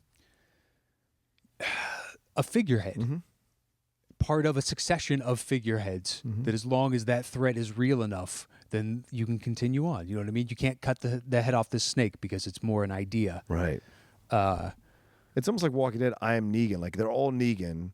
Okay. Everyone is Ra's al Ghul, depending on who's coming up to the mountain, to that monastery or whatever, right? Okay. 'Cause Chow Yun-Fat was Ra's al Ghul, what he thought was Ra's al Ghul, and in the end, he was just a figurehead for Liam Neeson, who was really Ra's al Ghul. So I would imagine he's used different people to be Ra's al Ghul to different people, depending on their perceptions. Well, it takes League of Shadows. Yeah, exactly. It takes the assassin's bullet away from him. Right. If this other guy's walking around. I guess calling him a figurehead isn't entirely accurate, but at the same time, he is the leader of an idea at this point. But anyway. Well, I think that's what I enjoyed about his performance, Matt, is like he's a villain who's not like the Joker or Penguin. He's a philosophical villain. For him, it's about deconstructing society. It isn't about blowing shit up. It's about destroying it from the inside out. The actual pillars of a civilized society, you destroy the culture, it becomes savage. And that's what his kind of point was. You know what I'm saying? Whereas the Joker is trying to prove a point. He's Ra's al Ghul is trying to actually deconstruct an entire society, civilization, which is incredible, man. Yeah, they both want somewhat of the same outcome, at least initially. Yes. But different motivations thereafter. Joker wants to burn the whole thing down, whereas basically like it's the equivalent of what is it, Kingsman, when Sam Jackson's villain wants to get rid of a chunk of the population because of overpopulation, which is the same as, what was that last Dan Brown one that came out? Oh, not Angels and Demons, right? No. It wasn't Angels and Demons. It was, what was that called? I read the stupid book, too. It was terrible. Yeah, the virus, right? The Lazarus Effect? Was it? No. No. It wasn't the Da Vinci. It was all set in Italy. Yeah. So Tom Hanks came back for it. Yeah. Anyway, who cares? Nobody went to see it. It's equivalent of that, where he comes in and just like they destroy a certain area because it's become infested. Right. And in their view, they're all rats there. Right. So let's take out the rat's nest before it spreads to outlying areas. Doesn't matter how big the city is. Yeah. If just feel like humanity's becoming a cancer to itself, we will remove that cancer. Yeah. And you're like, wow, that's very interesting and believable. Well, you're right. And I think there's, as you see the evidence of chemical warfare, you see the evidence of terrorism, like all of that is certainly possible. The economic stuff, like you sabotaging markets is not as difficult as it used to be. And so anything could tip the scales. You know, honestly, if someone was really motivated enough, had the right financial power behind them, and was able to come up with the right plan, anything is possible. Yeah. Yeah. All right, what's your number 3? That was my 3. So what's your 3? That was your 3? Oh, that's right. So then my 3 is a pun from earlier, is The Gray. Okay. Oh, I fucking love this movie, Matt. Like, it's a movie I own in every version. Digital. Well, you know, I rarely own digital movies. I have a digital copy of The Gray on my computer that I will watch. Welcome to the 21st century. No, just there are certain ones that make the cut. The Gray definitely makes the cut because it speaks a lot to me about the inner. Sometimes when you want to pull away from society because of whatever reasons, you have these like inner conflicts, these inner struggles, inner conversation with yourself. And you see that with Liam Neeson through the movie. For whatever reason, you know, he's haunted by this situation with his dad. He feels like he didn't become the man he wanted to be. He's doing this job where he's, you know, like killing wolves or shooting wolves to protect this refinery or whatever in Alaska. Yeah. I forget what it is. I can't remember. It's some big, it has to be a refinery. Yeah. Or a multinational oil company. Right. That's probably a multinational. But they hire these people to come and work these jobs. And these are all people like at the end of their ropes of what jobs exactly. they can do. They're the same people that end up in Alaska. Yeah. Unsavory. But it's not even unsavory. It's just they've all they've wandered. They want to find the end of the earth. Mm-hmm. And it's just 1,000 people like that, and here's 10 of them for this little journey. It's man versus nature. Guess what? Nature pretty much always wins. Oh, man. That's it. That's why I find it interesting that you do like this movie, because usually like the little guy finally winning in the end, no matter like the insurmountable odds. Yeah. That speaks to you in a lot of different movies. Mm-hmm. So I'm surprised that this one does. We're just like, hey, little man, guess what? You're going to stay under my thumb. I'm actually going to squeeze you under my thumb in the ground. You mean Mother Nature? Yeah. Well, yeah, because some things are inevitable, but you can still fight to the end. And the fact that he fights to the end, that's what sells the movie for me. Oh, I like the movie. It made my list. Yeah. But the journey they go on, right, is very reflective. And you have that one guy that Frank Grillo plays, I don't know, Rodriguez or Sanchez, whatever his name is. I know it's a Latino name. But that one by one, they get picked off by nature and the wolves and all this kind of stuff. Mm-hmm. And it's symbolic for himself, because the wolves are the wolves of his mind, the wolves in his soul. They're slowly, piece by piece, till finally he has to confront himself and confront Mother Nature at the same time. And so it's symbolic in that way. It's a metaphor. And so for me, that is what sells the movie so powerfully. And that poem that he remembers that his father used to read to him when he was a kid, all of that is very powerful, you know. And so it's a singular movie. It's essentially a solo movie, even though it's like these guys he's trying to save all these guys. That's very true. Group thing, but it's a solo movie. Yeah, the camera does not shy from him. Yeah. You know, he is they're part of his story. Yeah. And it's beautiful vistas, man. I mean, the cinematography is fantastic. Carnahan did a great job. Yeah, it's beautiful until you get dropped into that. You know what I mean? Dude, and then you're like, no thanks, man. I know how to do a couple things, but I don't know how to. I don't think I know how to survive this. Nope. No, I would be like him. I would just sit and wait for the wolves to come eat me. Sanchez or whatever his name is that does that. I'd like to believe I'm like the guy they find like 2 weeks later, and I've made clothes out of. Like, just I'm doing whatever I can to survive, and I'm almost mad at that point. I'm done and done. All right, what's your number 2? My 2 is probably not going to make your list then. Oh, no. Which is Kinsey. No, I have never seen it. Okay. So I'm sorry. That's why it didn't make my list. I like it because it's about a character that actually has more of a consequential role on the trajectory of our society, at least in this country, in a lot of ways, than hundreds of other huge historical figures, because demystifying sex has more of an effect on us because we wouldn't be here without it. You know what I mean? That drives us all, no matter, what your sexual ends are. Yeah. And just to say that, hey, as far as we can tell in was it 1950s and 60s, X number of men do this, and X number of men do this. And actually, here's the breakdown of the statistics of a cross-section of this entire country as far as men between these ages that do these types of things. And just like, wow, there it is on paper. Yeah. Whereas before I was a lone soul, I thought I was a solitary ship passing in the night, and I was never going to pass another boat. And guess what? There's 13% more people out there like me. Yeah. Like, I'm not alone. And just the idea of that, because we all have shame or regret or hatred of ourselves on some level. Sure. And that's an easy one to define yourself by. And to make it okay and just like, look, we're all flawed. We all have our hang-ups. We're all in our own heads about whatever the case is, some people more than others. And hopefully this can provide you with a little bit of solace. Yeah. And at the end of the movie, there's a payoff with a woman that you just like, when it gets to her payoff, and you're like, you saved my life. Oh. It's you believe it. Yeah. Just having to like understand where she's at mentally and the amount of turmoil and hatred and things that would have been directed at her, but she can shoulder that because now she knows there are others like her. Yeah. And she didn't feel so alone anymore. And it was just a resonant and beautiful movie in that way to me. Laura Linney's in it, right? And and then Stellan Skarsgård again. Stellan Skarsgård. He's the lover that sleeps with them both. He's also an assistant. They've got who else is in it? It's 2 more guys. Chris O'Donnell. Oh wow. Is one of the assistants, and then the other guy I'll not be able to pull his name. I'd have to look it up. Okay. But then also is it Stellan Skarsgård? Is it Peter Sarsgaard or Stellan Skarsgård? Which one is the? Well, it's the one from K-19. Okay, that's Stellan. That's Stellan. Yeah. Okay. Yeah. Peter's the one that went on to do what? True Blood or whatever? Or is that's the Scar? No, that's the other different- one. Yeah. Peter Sarsgaard's the one. There's Skarsgård and Sarsgaard. Yeah. Peter Sarsgaard is the one who's like the villain in Green Lantern. Oh, Green Lantern. No, that's him. Peter him? Sarsgaard. Yeah, he's in K-19. Oh. And then I thought he's also in this. Oh. Stellan Skarsgård is like the guy in Thor who's the scientist, the older dude who's the scientist that helps Thor. Yeah, that's the dad. That's the patriarch of like the same family that gave us True Blood, the lead actor of that. Yeah, that guy. And then Pennywise. Yes. But that's different from Peter, is it Peter not? Sarsgaard. Yeah. All right. So now someone who's been yelling at our podcast for 6 rankings can go like, yeah, you got it right. It's Peter Sarsgaard, not Stellan. There you go. So there you go. Well, we could get into their military background. I'm sure someone in that family, you know what I mean? We could just detour this off entirely. That's right. Why not?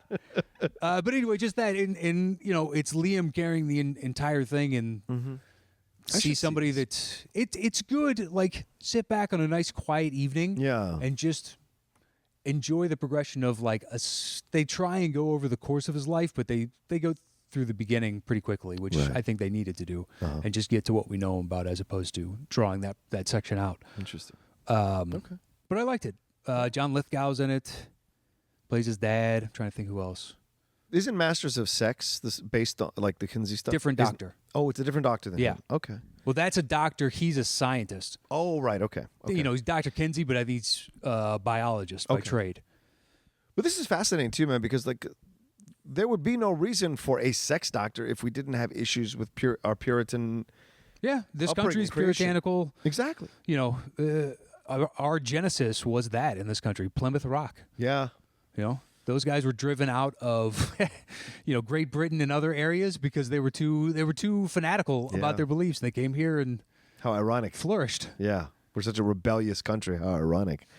But no, it's interesting. That's the thing that at the end of the day is very interesting to me, because if we demystified sex, because people, religion, parents, like people use sex to destroy people, man, to verbally destroy people, to physically assault people. The repression of sex in like Japan, Yeah. they have the most debaucherous underbelly of these things that in these clubs that happens. You know, the Germans have that those Scheiße films, or you shit on them while they're having sex. Like it's nuts.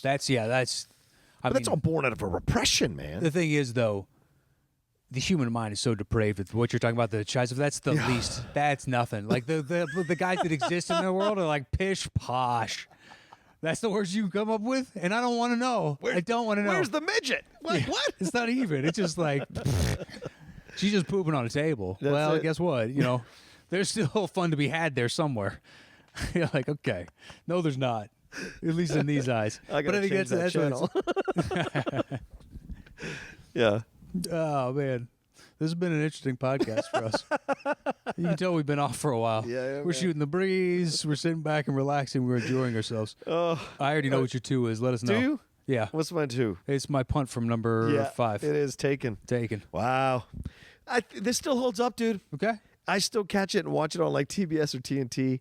I will still sit and watch that thing for like an hour or whatever, man, because I just enjoy his performance. He's so in command of the 100%. screen, right? Hey, look. He has now been an indelible part of the cultural lexicon. Yeah.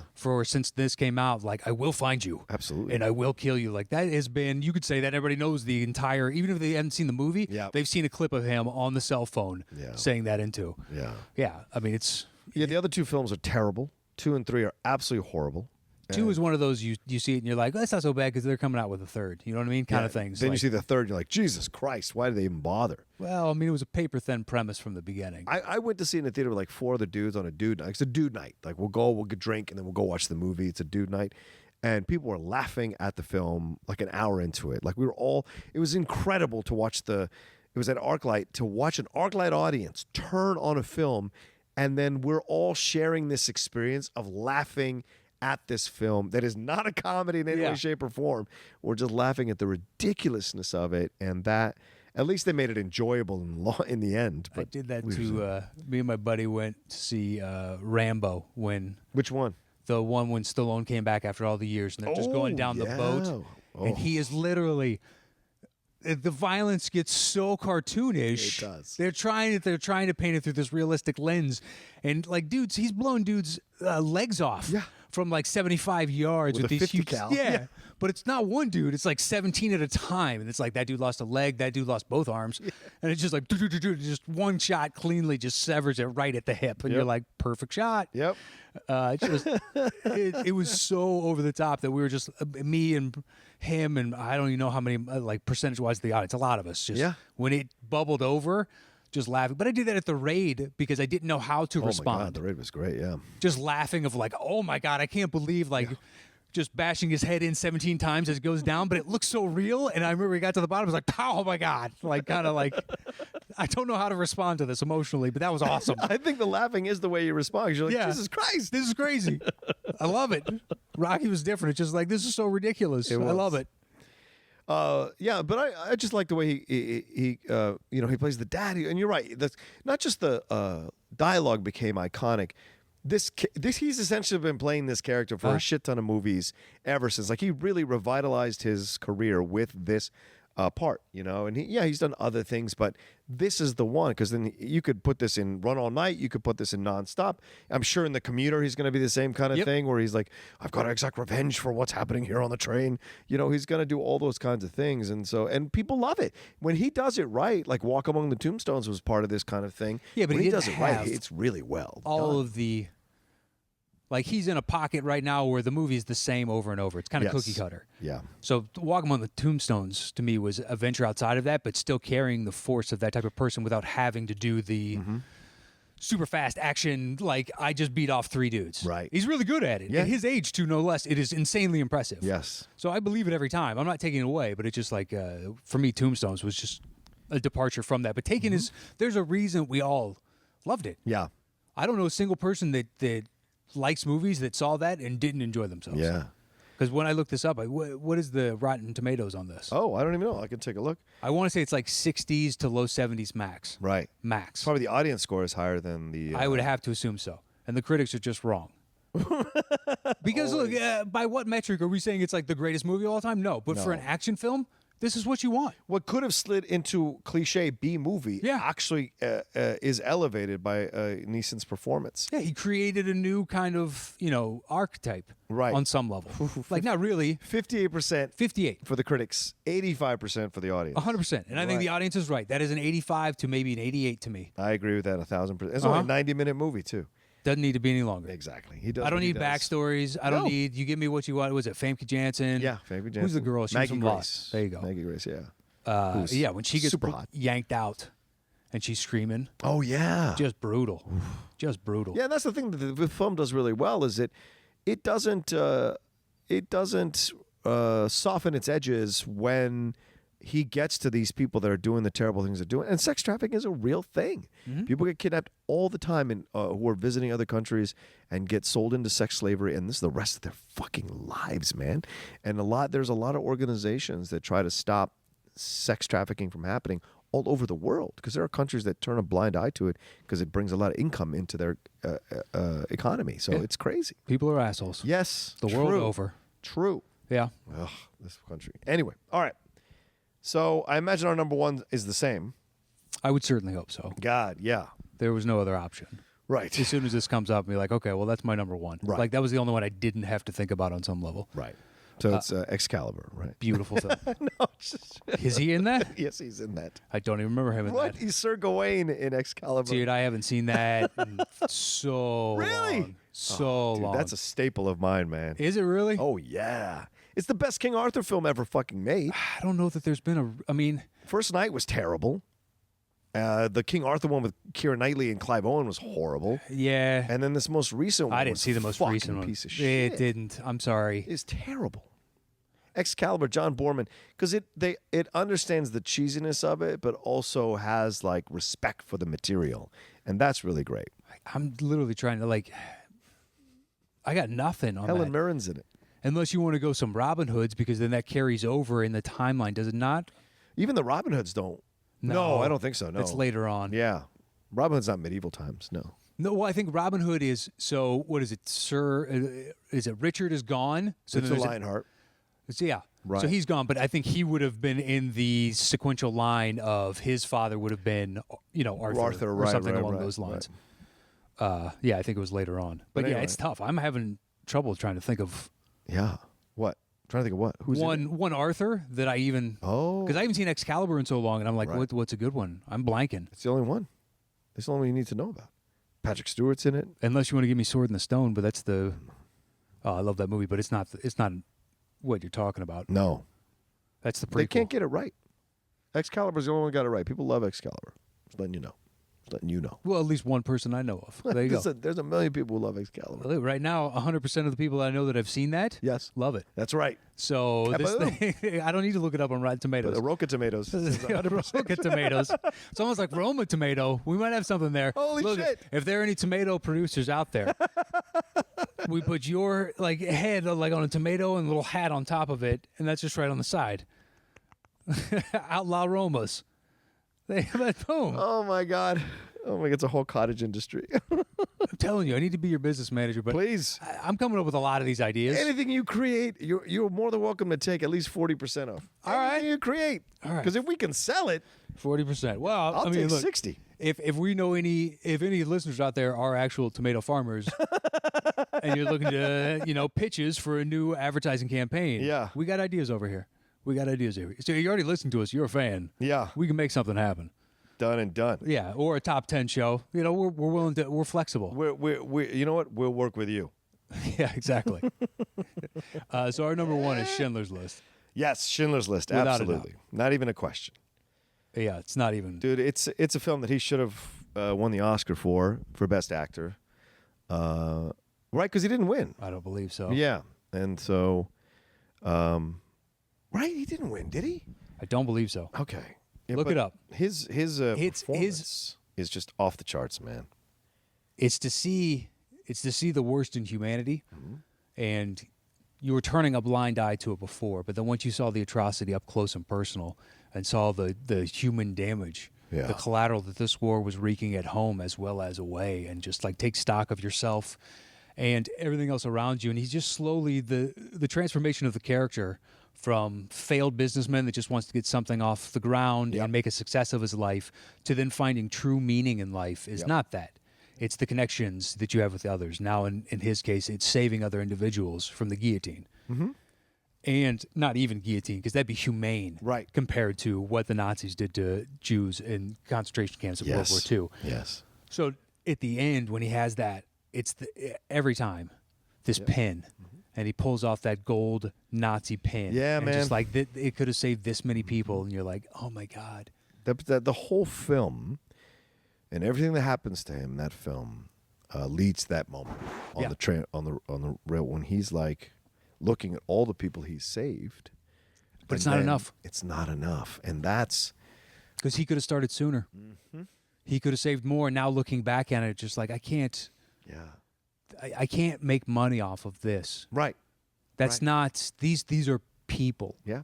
This is not cattle. This is not some disease that you're trying to eradicate. Right. These are fucking people. It's Yeah. ridiculous like that humanity can devolve into that where they don't see another individual the same as themselves. Yeah. That was a little pop in by Thad right there. No, I hate that. Just popped in, said hello. I told him we were recording there. Hate that. So it sounds like there's a cat or a dog trying to get in. There's a little just scratching. It sounds like scratching at the door, just over and over again. They just lock the door. Yeah, they locked us in. We're in for the studio now for the rest of the night. I hope there's food in here. We do have the parquet floor to sleep on, though. We do a parquet floor. So there's one couch. It's not as comfortable as you think. I can't imagine it's comfortable at all. Also, did he win? Did he win the Oscar? No, he did not. Okay. I think that was the year Tom Hanks won for Forrest Gump. So Yeah, about nah. that. I think we didn't have that on our thing when we did that show with Rudnick. I don't think it was one of those. We ones did that movies. We've never did done movies, actors. right. That might be a fun one. Yeah, top 10 actors that should have won Best Actor. Actor, actress. We could, split the atom, do one, and then do Absolutely. the other. Absolutely, I like that idea. God, we're just talking about all kinds of different show ideas. Listen, wipe that from your memory. It was never said. Is this word? Do you know any hypnosis tricks like that we can do out of these little 3 times? No, and now we got them under our charms. I'm not. No, but I have that Men in Black thing that I can zap them all with so that they forget. But then we'll lose them for the whole show, so they'll have to re-listen. Yeah, but we need something that's audio. Oh, that's right, the good problem. points, You do good have the Men in points. Black, sure, but do we know any gypsies? Well, we could. Well, they don't know when we're going to do it. So just because we come up with topics doesn't mean they can guess when we're going to do it, Yeah, true. right? We True. didn't say we're doing it next week. Not that Oscars Or are coming up. are we? Or are we? I don't know. February, just a month of Oscar top 10s. That'd be brilliant. Yeah, and I think also his relationship with Ben Kingsley is fantastic here.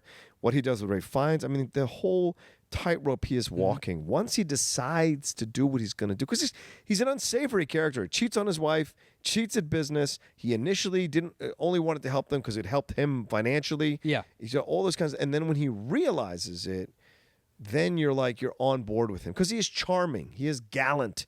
He has even when he's riding out with one of the women he's cheating on and on those horses, when he sees the girl in the red jacket, that's when everything starts to change for him. He realizes there's actual cost to this life of luxury that he is living by taking advantage of the war situation. He realizes there's an actual human cost to his financial freedom, and that's when things start to change for him and he starts to make the moves, and how he has to play Ben Kingsley versus how he has to play Ray Fiennes is fantastic work, and as we get farther away from Forrest, dude, I think he deserved it. Yeah, him convincing Rafe to change his ways, but appealing to the disgusting aspects of him to manipulate him to do it. Right. Like true power is letting them live. Right. And because you could kill them. You could. You're choosing not to. Exactly. Yeah. And to know that type of manipulation would work. Right. That I have to appeal to, you want to know what real power is. You think you have it right now, the power of life and death, because he's sitting up on that porch and just firing off shots. God. I can't. Oh, you know what? Hell doesn't, this hell doesn't have enough hell in it. Let's add a little bit more hell to it. Right.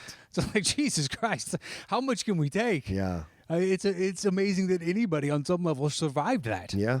Just that constant, from any side, death is coming at all times. Uh-huh. Oh, my God. Well, the whole thing is unsettling too, Matt, because I think, how would I say, not unsettling, but the whole thing is pretty fantastic to understand that if Steven Spielberg wanted to be a darker filmmaker, he could be. Schindler's List shows you he can go dark. Yeah. He still has the moments of levity or humanity, the connectiveness of it. But if he wanted to go darker with things, he could. It's in him.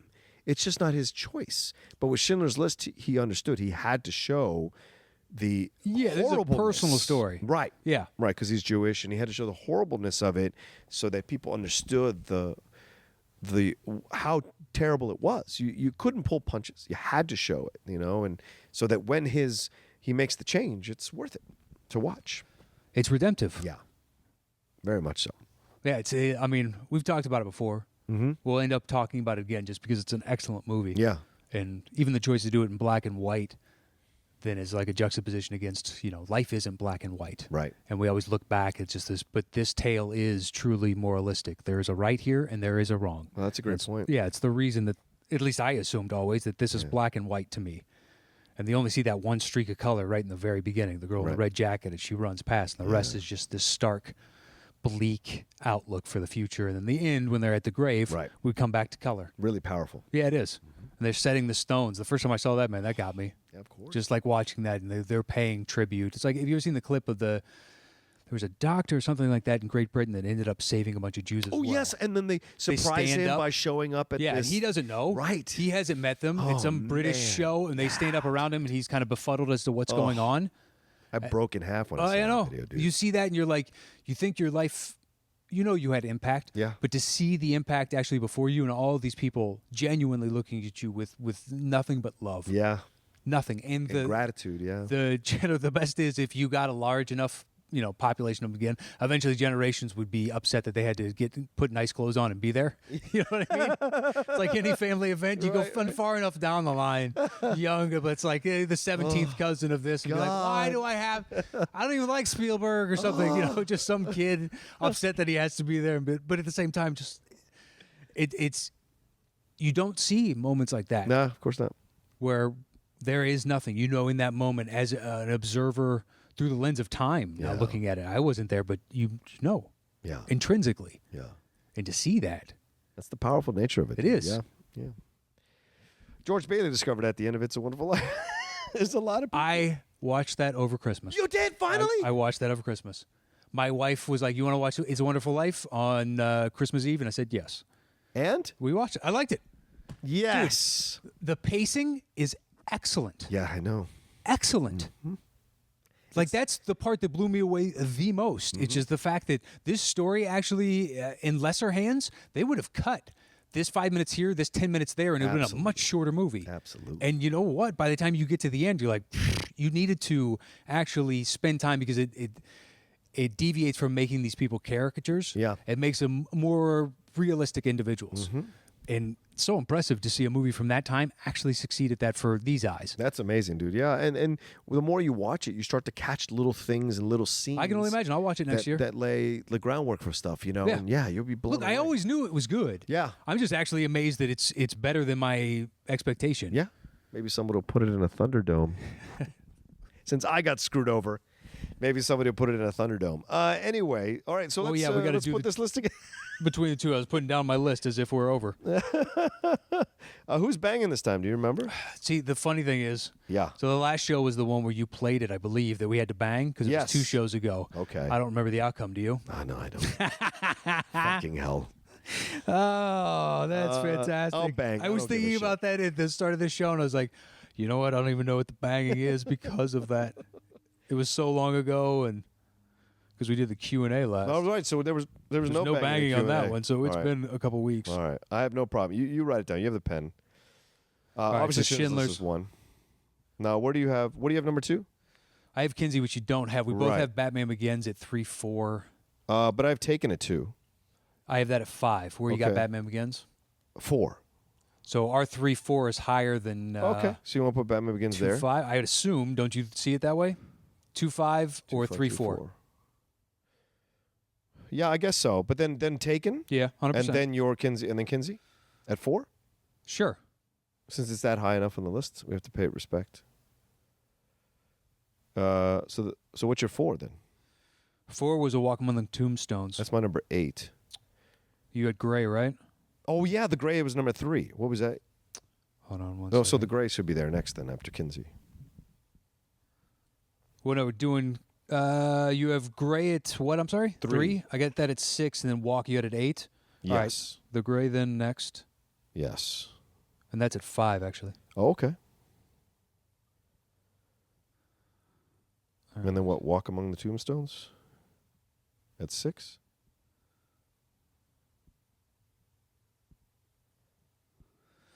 All right. Right. Then we both have Darkman at 7. I say it stays at 7.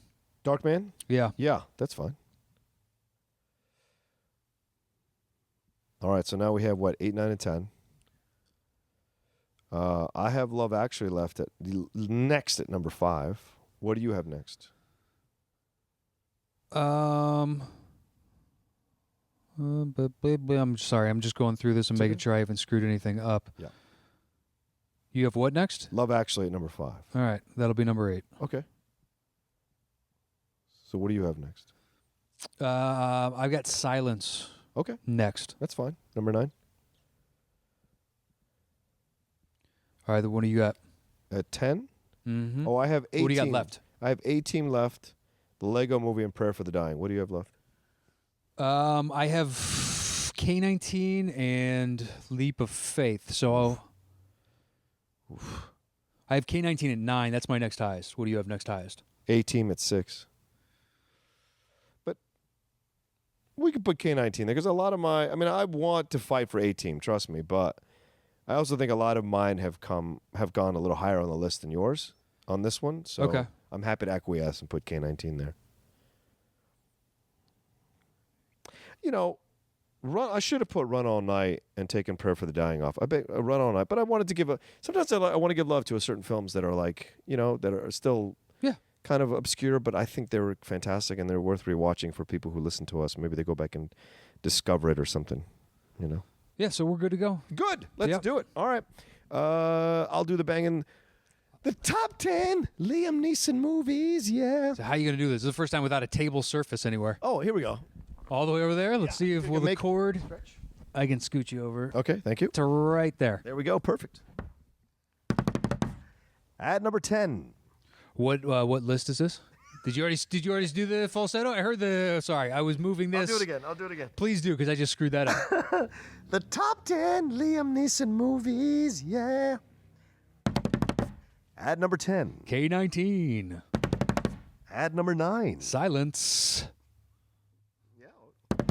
What do you? Silence. I don't know exactly what you want from me, but I'll give it to you. At number 8. Love Actually. At number 7. Dark Man. At number 6. A Walk Among the Tombstones. At number 5. The Gray. At number 4. Kinsey. At number 3. Taken. At number 2. Batman Begins. And the number 1 Liam Neeson movie is... Schindler's List. There we go. Schindler's List. What a good list of movies. Even Yeah. the ones that didn't make our final list are some good movies that if you haven't seen, give them a shot, explore them, see what you thought. Do we read Andrew Hayes' list now? Or, You got it? Yeah. Yeah. Yeah, what's he got compared to us? All right, so Andrew Hayes has, at number 10, he has Taken. Wow. At 10. 10. Interesting. Okay. All right, number 9, he has Run All Night, which, I appreciate that being considered. I don't know if I put Run All Night above Taken, but there it is. Number 8, Darkman. Okay. Number 7, The Gray. Okay. Number 6, Michael Collins. I haven't seen it. Right. Have you? I did, but it's not that good of a movie. Okay. I haven't seen it. That or Rob Roy. I haven't seen that either. Oh, God, Rob Roy, I really couldn't. All right, so, and we're not making fun of your list, Andrew. It's just our personal opinion about these movies. Number 5, Silence. Okay. Number 4, A Monster Calls. I need to see that movie. Everyone says he's the voice of the helping the kid through this death of his mom. Okay. Right, that kind of thing. And he plays the voice of the monster or the dragon or whatever it is in there. 3, The Lego Movie. Okay. 2, Schindler's List at 2. 2. Yes. What's he got at number 1? Batman Begins. Interesting. Listen. Listen, Andrew, we know you're a good man. You are. You're contributing to us. Yeah, but beyond that, you're a fan. Yes. You're I'm more than likely on our Facebook. I know I've seen him on our Facebook group. Yes, I tagged him today. And contributing and whatnot, leaving comments and whatnot. But you're wrong on that one. It's unfortunate. You should really flip flop your 2-1, and then I'm not going to say word one, about That's your right. list. Not a damn thing. Yeah, That's right. After 1, you can make an argument for your placement of whatever you'd like, wherever you'd like. But number 1 is pretty much, it's kind of cemented. It's kind of locked in. It is a little bit. That one's an amber. It's one of those rare. That's right. It is, and we'll find that one millions of years later and get its DNA out and create a franchise that's going to make billions of The dollars. Schindler's List franchise? Yeah, God, I hope out of the amber. God, We put together Schindler's DNA, and they've got a little animation, and it's going to be dynamite. Don't you worry. Jeff Goldblum's kid in 20 years is going to be in this. It's going to be huge. Perfect. It is going to be huge. Perfect. Huge. Exactly. So thank you, Andrew Hayes, for your suggesting your list. Really coincided perfectly with. Please, Andrew, send us your real list. This is a joke. We know that you were trying to, you got us, you son of a bitch. He's good. He's good. You got to give him that. He is good. Oh my God. Some bitch poor got us. kid. Yeah, I fell for it. Hook, line, sinker, didn't you? I hope you're taking this spirit as intended, Andrew. I think so. We're laughing and smiling as we say this, and we're not actually He's saying like crying in the room. What? Batman Begins is a better movie. but we are kind of saying it. Let's be honest. You'll get older, Andrew. You'll understand Schindler's List a little bit more, and it'll change. Yeah, but I no- respect his list. Michael Collins, Rob Roy is one. It's so cheesy at times, and Tim Roth is so ridiculous as the villain. John Hurt is ridiculous in Never the movie. saw it. It's just not. It's not one of those things. There's a lot of sweet moments between him and Jessica Lange, but there's just not enough there to sell it for me. And I wish I could put it higher up on the list. And I understand people do love Rob Roy. And I'm not saying I don't enjoy the movie when I occasionally find it, but it's just not one that I would normally run to. And Michael Collins is a good idea for a movie. They didn't quite get there, so that's just my opinion. So Maybe Andrew, do it again. respect, Andrew. You're gonna have to do your list again. Just the top 2. I mean, the rest of your list, you know what? I need to watch Michael Collins. Sure. It made it that high on your list. Okay. I haven't seen it, so I'll add it to the queue. It's one of those of I will eventually see it. Yeah. I saw It's a Wonderful Life. There you did. Took you how many years? It took me a long time. 1946. It's been out a long time. All right. Well, thanks everybody for being a patron. We do occasionally grab your list. Of course, January is a dead month, so it's a great time to explore your lists. Yeah, and- thank you, Andrew, for supporting us, for actually wanting to be a part of the show Yeah. in this way. Wanting us to do a topic of your choosing and then incorporate your list, and basically it's our way of saying thank you so much to all those that have listened out there, whether or not you can support. I don't want to turn this into a pledge drive. Of course not. But those are just like, you know what? Hey, I can't. The fact that you listen and even say that means the world in and of itself. Absolutely. Implies that you want to. And Yeah. we always love a healthy discussion. So please follow, join us on Facebook. People are bringing up all kinds of different stuff on there. Thanks to Chris Alexakos and Kristen Smith and Jen Kemp when she helps out on the Thunderdome stuff, one of the photos. But everybody that's contributing, it's fantastic. Welcome to the new year, even though we did the last one, but this is our first recording in the new year. That's right. Happy New Year to you. Happy New Year to you. Yeah, that's right.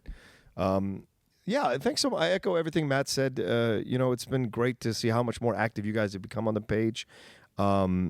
And of course, we do our best to be as interactive with you guys on the page as we can, during our busy schedules. But it's certainly worth it, and it's great. And we're growing. And just know that you're part of something that's been growing at an exponential rate since we came back than it was when we left, which is really impressive, I think, for me. I think, though, if you actually looked at it from the context of we started at literally zero, and where we got to by the end is the same type of growth we're experiencing now, where people already know us, and we came back, boom, we're like, I'm not saying the numbers are getting really high, but I bet you it's the same, like, because when we first started, like, I think after day one, it was like 13. Yeah. I'm not even kidding. Downloads? I am, like, our first day one, I remember looking at that. It was like 13. And you're like, hey, 13 people. All right, 13 people. 13 people. It is a start. You have to start somewhere. That's right. Someone's got to put the first brick down. And that was years ago. Yeah. And now, it's so beyond that. And it's all thanks to all of you out there. So Patreon is our way of incorporating you and saying thank you to you. But please just join us on Facebook or Twitter. It's facebook.com/groups/the top 10 show with the number 10. And then me on Twitter at Matt Knost, MATTKNOSD.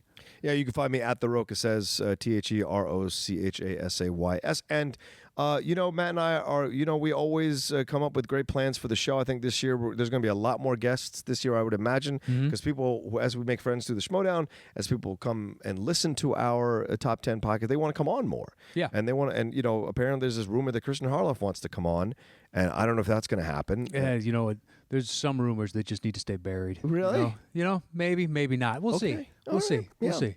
I know this beef is brewing again between you and Harloff that I thought had been buried, but it's no real beef. Some bones just can't stay buried. It's no real beef. I think we both just like, jabbing knives into each other's back and twisting a little. I think we both just enjoy it, and it's nice to see another kindred spirit out there. And every once in a while, just like, hey, you know what? You? Fuck you. And right. You're like, this son of a bitch. This son of a bitch. So you're not cool with the literal slapping of the balls, but you're cool with the figurative slapping of the balls, is what you're saying. There you go. Yeah. That's right. Let's make it a test of wits.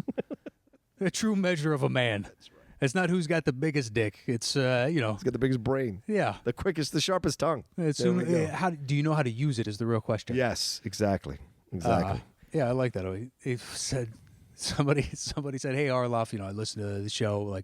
Or he asked about SK Plus. Yeah, and somebody was like, "Oh, I didn't even know it existed until the Top 10 show mentioned it." And I was like, "Yeah, suck it, Arloff."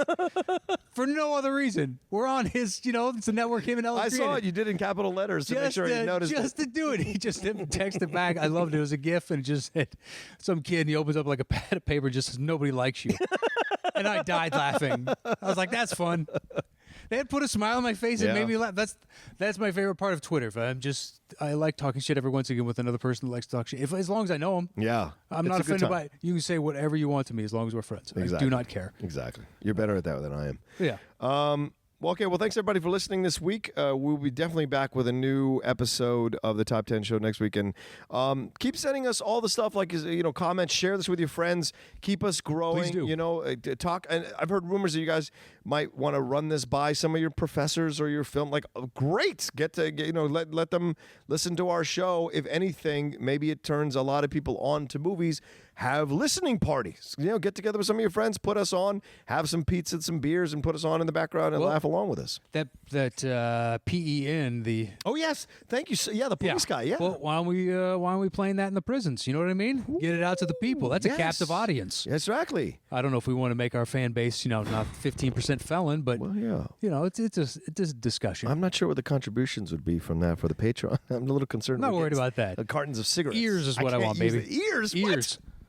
I don't want any ears. Oh, you want ears to listen? Yes. Oh, I thought you want your cutoff ears sent to you. I was like, what the fuck? Nah, man, I did my time in Nam. Oh, there it is. I don't need to see that anymore. Knee deep in the shit, were you? Exactly. Please, 50-yard stare. This is like a 3,000-yard stare. That's true. You've got it there. I don't know what the yardage was on the, what is it, 100-yard stare, 1,000-yard stare? Sure. 1,000-yard? 1,000-yard maybe sounds closer. Yeah, I don't remember. I wasn't there. I skipped out. I had bone spurs. I did so much in the way of drugs, I hardly remember any of it. It's just like single Polaroids. We were there. There it is. I remember that day in Quezon.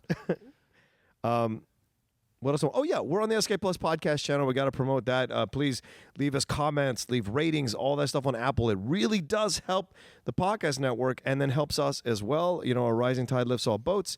Schmodown Rundown, After Schmo, Meaning of, Don't Be a Beardo, The Wanger Show, critically acclaimed with Whitney and Bibiani, and of course the Outlaw Nation, and then anything else that's coming up because he's putting a lot. Oh, JTE Movie Thinks is now on the channel. I saw that. The comeback, him and RB3, I believe. Right. So we need to get ourselves on that show, I think, just to fuck with that guy a little bit. This is my opinion. I'm sure it'll happen at some point in the very near future. You know, we should do a show with him and Snyder and me and you, and just some movie. We just tear into each other for the whole time we're there. Fine. I'm good with that. It would be great. I'm good with that. And we're setting up to take on Top That in our number 1 contender match, so we'll see what happens with that. And okay, I think that's everything. Anything else? No. Okay. We're just droning. We've rambled enough for the past 15 minutes. Thank you. Sorry. To anybody that's still listening, thank you so much. I'm sorry. No, I was part of that as well. I don't We'll talk to you next time on the Top 10 show.